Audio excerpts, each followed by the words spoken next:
Hello everyone, I'm Jason Welch. I'll be home for the residential camp at Wrestling Prep this winter. Really looking forward to it. Something that as a board member I've committed to the holidays or summer when I'm not home, when I'm not in Chicago, that I'll be at Wrestling Prep working out, and really looking forward to this winter break. From the beginning of a residential training camp to the end, we see a huge amount of improvement in the individual wrestlers. Typically it has to do around their body positioning and oftentimes correcting or tweaking areas of which they're not successful in before they come. One thing that's unique about what we're doing at Wrestling Prep and one of Carolyn's strengths as a coach is that sometimes only those top 20% of kids are necessarily naturally gifted enough to do those techniques that I'm showing. So what we try to do is break those techniques down into body motions and movements that we work on beforehand and afterwards that allow, this other 80% to bridge the gap.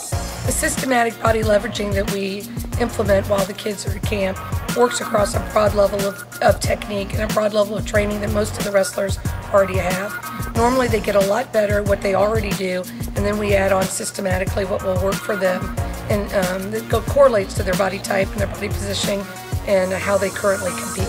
A lot of places will try to teach a kid a move without being taking a step back before that move and being like, hey, these are the muscles that you need to develop. These are the gymnastics, the body leverage that you need to understand. Often high school wrestlers' bodies haven't matured to a level where they can execute complex technique without a series of exercises to make them capable to do so.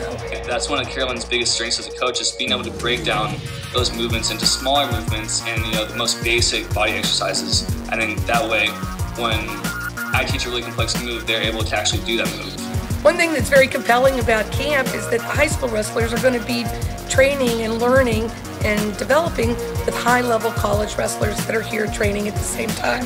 It's more of an environment. It's not like a camp where you have clinicians that are college wrestlers and they're passing on information that's being taught, but it's more of a knowledge transfer. They're spending quality time with high-level college wrestlers who teach them and share with them and wrestle with them and help them get better. Something that was huge for me, especially as a early and late high schooler, was getting into the room with other college kids. And I think that's something that we achieve at Wrestling Prep. Whether it's our wrestlers who've grown up with us and who are home for winter break, or people we bring in, there tends to always be 5 legit college wrestlers in the room. And I think it's so important as a high school wrestler to get to feel the next level.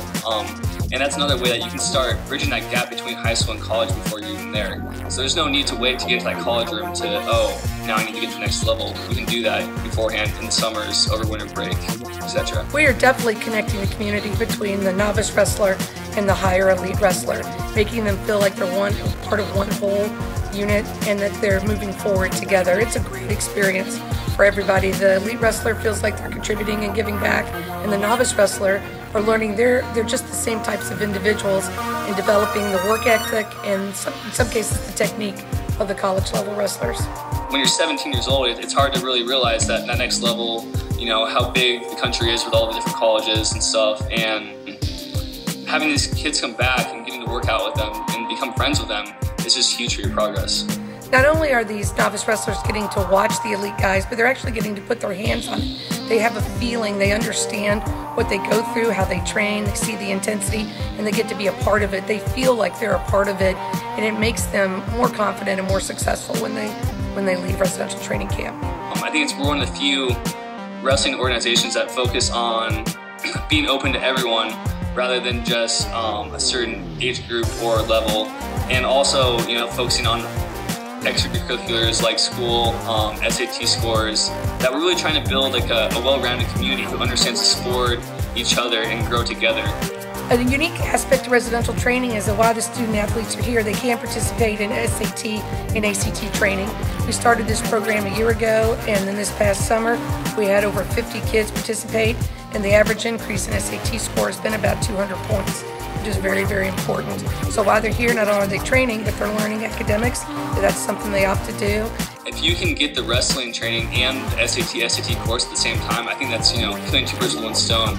And especially looking to get your kid into college, at the end of the day, they can be the best wrestler, but if they don't have ACT, SAT scores, then it might not matter.